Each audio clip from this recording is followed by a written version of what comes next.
శ్రీమాత్రే నమః. శ్రీ గురుభ్యో నమః. ఎంకేటీవీ ప్రేక్షకులకి నమస్కారం. ఈ వృశ్చిక రాశి వారికి సంబంధించి గ్రహ సంచారాలు కూడా చూసుకున్నట్టయితే మనకు వృశ్చిక రాశి వారికి చతుర్థ స్థానంలో రాహువు, అలాగే పంచమంలో శని, అలాగే ఈ యొక్క సప్తమ స్థానంలో కుజగ్రహ సంచారం, అష్టమంలో సూర్యుడు, నవమంలో బుధ శుక్ర గురు గ్రహాల యొక్క కలయిక, దశమంలో కేతు గ్రహ సంచారం. దశమంలో కేతు ఎప్పుడు లాభించడు. సో ఫినాన్షియల్గా, అలాగే అకౌంట్స్ డిపార్ట్మెంట్స్ పరంగా, అలాగే లా ఏవైనా సరే లోన్స్ తీసుకోవడము, లోన్స్ ఇవ్వడము, లేకపోతే ఏవైనా సరే ఒక బ్యాంకింగ్ సెక్టార్స్ అకౌంట్స్కి సంబంధించినంత అనుకూల పరిస్థితులు కావు.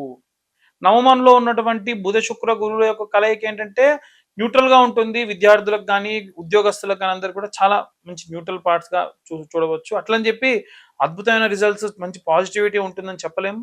నెగిటివ్ ఇంపాక్ట్ కూడా అంతే ఉంటుంది.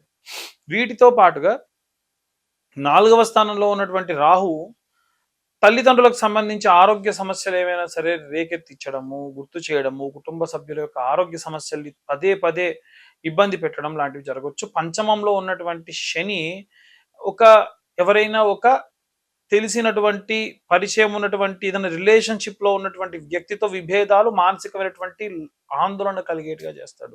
అలాగే సప్తమ స్థానంలో ఉన్నటువంటి కుజు భార్యాభర్తల మధ్యలో ఉన్నటువంటి ఈ రిలేషన్షిప్ కి సంబంధించి ఒక ఆర్గ్యుమెంట్ రావడము, ఏదైనా ఒక నిర్ణయం కోసం ఇద్దరు వాదులాట చేయడం, ఎవరో ఒకరు కాంప్రమైజ్ అవ్వడం జరగవచ్చు. అష్టమంలో ఉన్నటువంటి సూర్యగ్రహ సంచారం వలన రాజకీయ నాయకులకు ముఖ్యంగా, అలాగే టీమ్ లీడర్స్ కి, ఒక గ్రూప్ ని కమాండ్ చేసి ఒక లీడింగ్ పొజిషన్ లో ఉన్న వాళ్ళకి మిశ్రమ ఫలితాలు ఉంటాయి. అంత అద్భుతమైనటువంటి రిజల్ట్స్ ఏమి కనిపించటం లేదు, గోచరించట్లేదు. ఇక ముఖ్యంగా ఏంటంటే దశమ స్థానంలో ఉన్నటువంటి గురు శుక్రులు, అలాగే బుధగ్రహ సంచారం ఏంటంటే వివాహం కానటువంటి వాళ్ళకి, సంతానం కానటువంటి వాళ్ళకి, డైవర్స్ అయ్యి సెకండ్ మ్యారేజ్ చేసుకునేటువంటి వాళ్ళకి సంబంధించి కొన్ని రకాలైన అనుకూల పరిస్థితులు ఇచ్చేటువంటిది.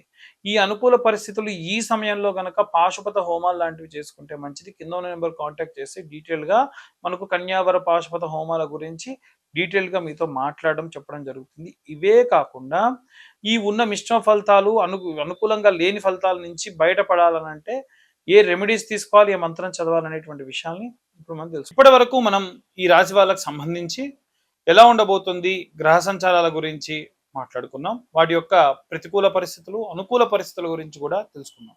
ఇప్పుడు మనకి ఈ యొక్క రాశి వారికి ఏ మంత్రం చదవాలి, ఏ రెమెడీస్ తీసుకోవాలి అనేటువంటి విషయాన్ని ఇప్పుడు తెలుసుకుందాం. ముఖ్యంగా విద్యార్థి దశలో ఉన్నటువంటి వాళ్ళు ఎవరైతే ఉంటారో విశేషంగా ఆంజనేయ స్వామికి ఆరాధన చేయండి. విద్యార్థులు, గృహిణులు, ఉద్యోగస్తులు వీళ్ళందరూ కూడా. అందులో ముఖ్యంగా ఏంటంటే వీలైతే శనివారం లేదా మంగళవారం నాడు ఈ నెల మొత్తంలో 1000 సార్లు పూర్తవ్వాలి.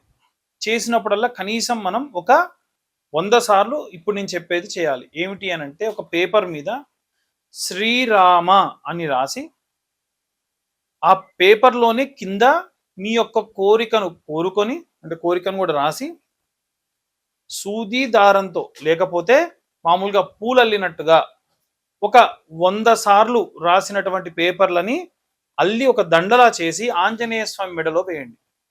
దాని వలన విశేషమైనటువంటి విద్య, ఉద్యోగ, గృహ సంబంధించినటువంటి అనుకూల పరిస్థితులు ఉంటాయి. ఎందుకంటే ఆంజనేయ స్వామి వారికి రామనామం పలికి ఆయన మెడలో మీరు వేసేటువంటి కోరిక ఈజీగా తీరుతుంది. అట్లని 100 కోరికలు రాయకండి. వీలైనంత వరకు ఆ 100 కూడా ఒకే రకమైన కోరిక రాయండి. కుటుంబంలో నలుగురు ఉంటే నలుగురు వారి వారి కోరికల్ని ఆ శ్రీరామ అనే దాని కింద ఎవరి కోరిక వారు రాయొచ్చు. ఇలా రాసి ఈ 108 పేపర్లని కూడా ఒక పూలు ఎలా అయితే అల్లుతారో అలా అల్లండి. వ్యాపారస్తులు ఎవరైతే ఉంటారో మీ వ్యాపార స్థలంలో అమావాస్యకి కూడా పసుపు కొమ్ములతోని దండల అల్లినటువంటి ఆ యొక్క దండని అమ్మవారి మెడలో వేయండి. జనాలు ఎవరైనా సరే మీ షాప్లోకి రాగానే అమ్మవారు కనిపించాలి. అలాగే జనాకర్షణ యంత్రము అని ఉంటుంది, లేదా నరఘోష యంత్రం అని ఉంటుంది. వ్యాపారం బాగా కొనసాగేటువంటి వాళ్ళు ఎవరైనా ఉంటే వారు దిష్టి తగులుతుంది అనుకుంటే నరఘోష యంత్రాన్ని పెట్టుకోవాలి. ఎవరైనా సరే ఒకవేళ ఈ వ్యాపారం బాగా సాగట్లేదు అనుకుంటే కనుక ఈ యొక్క జనాకర్షణ యంత్రం పెట్టుకోవాలి. ఆ యంత్రానికి సంబంధించి కింద ఉన్న నెంబర్‌కు కాంటాక్ట్ చేయండి. నేనే స్వయంగా పూజలో పెట్టి సంపాదితాద్యంలో వేసిందే మీకు పంపిస్తా. ఇక రాజకీయ నాయకులు ఎవరన్నా ఉంటే గనక ప్రతి నెల రాజశ్యామల అమ్మవారికి సంబంధించినటువంటి యాగం చేసేటువంటి క్రమంలో ఉంది. ఆ యొక్క యాగంలో పాల్గొనాలి అనుకుంటే కింద ఉన్న నెంబర్కు కాంటాక్ట్ చేయొచ్చు. రాజశ్యామల అమ్మవారికి అభిషేకము, అమ్మవారికి చీర వస్త్రాలు ధరింపచేసి అక్కడ అమ్మవారి దగ్గర ఆచ్ఛాదన చేసినటువంటి ఆ యొక్క ఆ చీరని అలాగే ఆ యొక్క వస్త్రములను మీరు స్వీకరించి హోమంలో పాల్గొనడం వల్ల విశేషమైనటువంటి సత్ఫలితాలు పొందవచ్చు. ఇక ఈ యొక్క రాజశ్యామల యాగంలో పాల్గొనేటువంటి వారికి ఎలాంటి లాభాలు ఉంటాయంటే ప్రమోషన్ రాని వారికి ప్రమోషన్స్ వస్తాయి. అలాగే ఉద్యోగంలో ఇంకా ఏదైనా సరే ఇంకో చోటికి బదిలీ అవ్వాలనుకున్న వాళ్ళకి బదిలీ అవుతాయి. రాజకీయ నాయకులకైతే గనక వారు అనుకున్నటువంటి రాజ్య సిద్ధి, రాజ్యలక్ష్మి యొక్క సిద్ధి కలుగుతుంది. కాబట్టి దానికోసం ఈ రాజశ్యామల యాగం అనేటువంటిది సహాయపడుతుంది.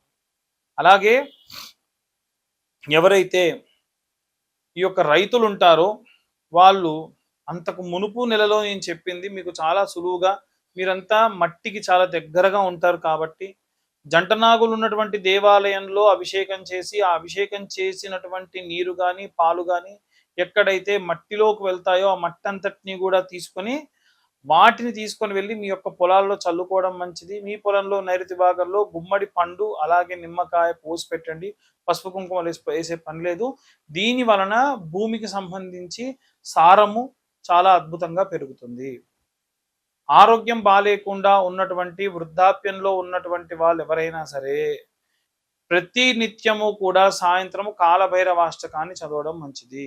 దీని వలన విశేషమైనటువంటి మంచి సత్ఫలితాలు పొందుతారు. వీలైనంత వరకు ప్రతి నెల కూడా నాకు వీలైనంత వరకు ఎక్కడెక్కడ ఎవరెవరు ఎలాంటి గురువులు ఏదైనా ఏం చెబుతున్నారు, ఏ పీఠాధిపతులు ఏవి చెబుతున్నారు, మనం జనాలకు ఎంత వీలైతే అంత ఈ రెమెడీస్ని తీసుకెళ్ళాలి అని అనుకుంటూ ఉన్నాము.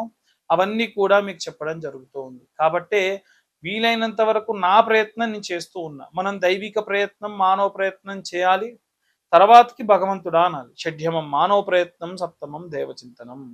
అలాగే జాతకం కోసం చూసేటువంటి వాళ్ళు ఎవరైతే ఉంటారో 120, 150 పేజీల జాతకాన్ని పూర్తిగా డీటెయిల్డ్గా ఒక పీడిఎఫ్ రూపంలో మీకు ఇస్తాను, మీతో డీటెయిల్గా మాట్లాడతాను. అలాగే ఈ యొక్క పీడిఎఫ్కు సంబంధించి కావాలి అనుకున్నటువంటి వాళ్ళు కింద ఉన్న నెంబర్కి మీ పేరు, మీ date of birth, time, place WhatsApp చేస్తే డీటెయిల్డ్గా జాతకం అంతా కూడా మీకు అందించడం జరుగుతుంది. అలాగే ఈ యొక్క నెలలో ఎవరైనా సరే అన్నదానాలు చేయాలి అనుకునేటువంటి వాళ్ళు, విపరీతమైనటువంటి కోరికలు తీరాలి అనుకునేటువంటి వాళ్ళందరూ కూడా ఈ కేటగిరీలోకి వస్తారు.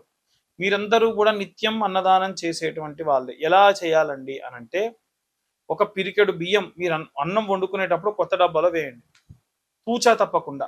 3 నెలలకో 4 నెలలకో 6 నెలలకో ఆ బియ్యం ఎంత జమ అయితే అంత ఎక్కడ అన్నదానం జరుగుతుంటే అక్కడ తీసుకెళ్ళి ఇవ్వండి. దానివల్ల నిత్యం అన్నదానం చేసినటువంటిది మీ అకౌంట్లో పడుతుంది. కాబట్టి ఈ రెమెడీస్ అన్నీ కూడా ఏంటంటే మనము మనుషులుగా పుట్టి దేవుడికి ఎంత చేరువుగా అవ్వాలి, మానవత్వానికి ఎంత దగ్గర అవ్వాలి అనేటువంటివి మిళితం చేస్తూ మీ అందరికీ అందించడం జరుగుతుంది. సర్వే జనా సుఖినో భవంతు. స్వస్తి.